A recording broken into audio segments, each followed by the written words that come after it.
Hello friends, welcome to ABT சமையல். இன்றைக்கி carrot கீர் எப்படி செய்கிறதுன்னு பார்க்கலாம்.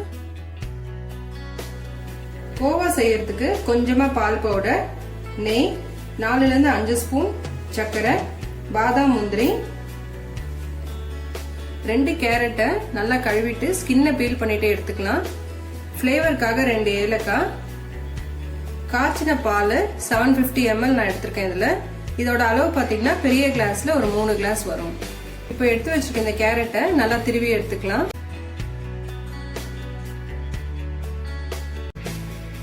பாத்திரம் சூடானதும் ஒரு 1/2 ஸ்பூன் நெய்,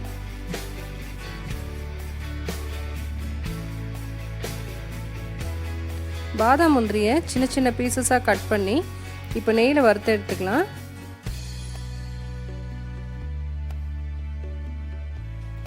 இந்த அளவுக்கு ப்ரௌனாக வறுத்துக்குங்க.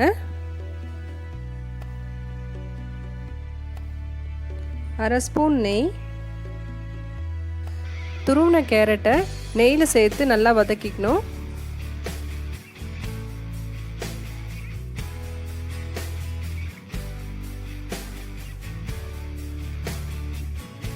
அஞ்சு நிமிஷம் போல் இப்போ கேரட் நல்லா வெந்துருச்சு. ஸ்டவ் ஆஃப் பண்ணிடலாம்.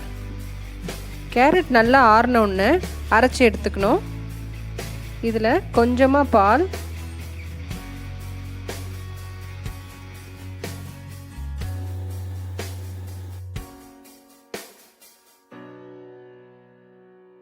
கோவா செய்யறதுக்கு பாத்திரம் சூடானோன்னு 1 ஸ்பூன் அளவுக்கு பட்டர் சேர்த்துக்கலாம்.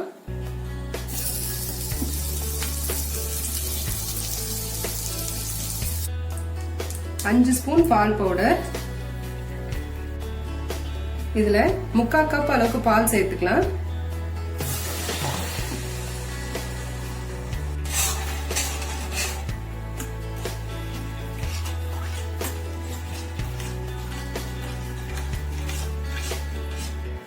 நல்லா திக்காகணும் இது, அதனால அப்படியே கலந்து விட்டுட்டே இருக்கலாம். இந்த அளவுக்கு வரத்துக்கு ஒரு 5 மினிட்ஸ் ஆச்சு. இப்போ நம்ம ஸ்டவ் ஆஃப் பண்ணிடலாம். கோவாவை பாலில் நம்ம அப்படியே சேர்த்தோன்னா அங்கங்கே கட்டி கட்டியாக இருக்கும். அதனால் நான் மிக்சியில் போட்டு ஒரு வாட்டி அரைச்சி எடுத்துக்கிறேன்.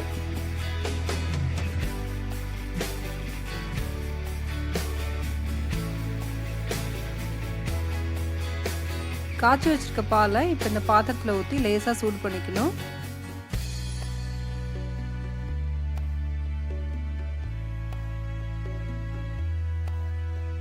இதில் அரைச்சி வச்சிருக்க பேஸ்ட்டை நல்லா சேர்த்து கலந்து விட்டுக்கலாம்.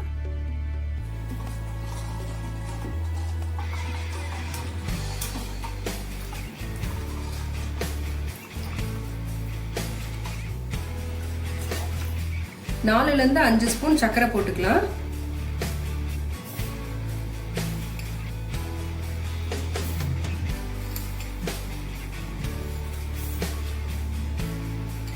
கீர்லாம் எப்பவுமே தித்திப்பா இருந்தால் தான் நல்லா இருக்கும். அதனால சர்க்கரை கொஞ்சம் நீங்க நல்லா சேர்த்துக்கலாம். ஏலக்காய், வறுத்து வச்சிருக்க இந்த நட்ஸை இப்போ போட்டு நல்லா கலந்து விட்டுக்குங்க.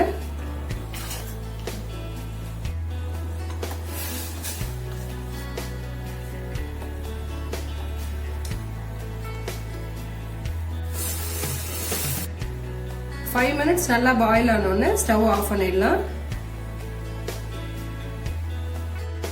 நம்மளோட கேரட் கீர் ரெடி ஆயிடுச்சு. இது வந்து நீங்க ஃப்ரிட்ஜில் வச்சு கூல் பண்ணிட்டு குடிச்சிங்கன்னா செம்ம சூப்பரா இருக்கும். ட்ரை பண்ணி பாருங்க. தேங்க்ஸ் ஃபார் வாட்சிங்.